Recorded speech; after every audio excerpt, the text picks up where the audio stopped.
So my name's Kelda Wood, and I've taken on the challenge of rowing the Atlantic next year as the first adaptive person ever to do it solo as part of the Talisker Whisky Atlantic Challenge.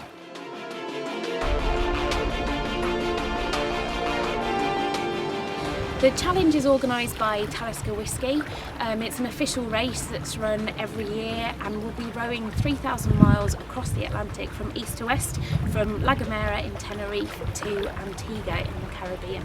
I've had so many setbacks through life, from that kid who dreamt of going to the Olympics, so much so when I was 9 I painted the Olympic rings on my bedroom wall. I used to stand on the top of stiles and sing the national anthem pretending I'd just been presented with my gold medal. That was taken away from me with my first accident when I was hit by a lorry and my horse was killed. Back in 2002, I used to train racehorses, and I was haying the horses one morning and a bale of haylage, which weighs about a tonne, fell off the top of the stack and crushed me underneath. It landed straight on the top of my head and caused a compound fracture and dislocation. I very nearly lost my leg. I was lucky not to be paralysed.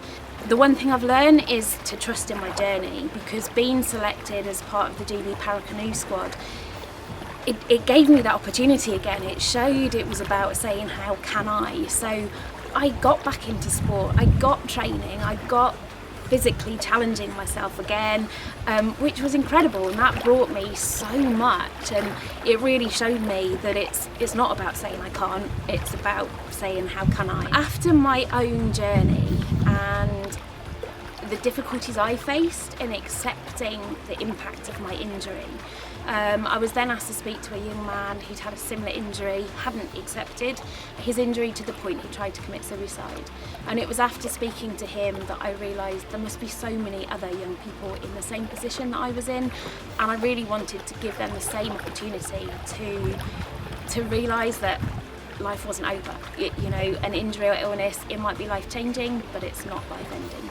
I climbed Kilimanjaro. That was the first probably major challenge in 2010, and that was a big turning point for me. And at the beginning of this year I was selected as part of an adaptive team to attempt to climb Aconcagua, which is a 7,000 metre peak in South America.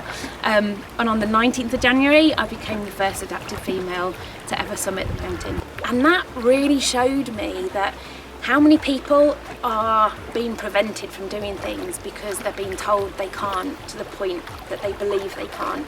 So I came back very passionate about spreading the message that it's about getting out there and giving it a go, because so often when we do that we can achieve so much more than we ever thought was possible.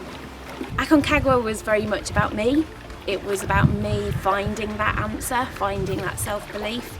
The row is now about other people. I've been in that place where I felt lost, where I felt that everything's been taken away from me. So if I can inspire, encourage, support other people to get out of that place and to move forwards, that will make every single mile, every bad day, every scary moment of the row completely worth it.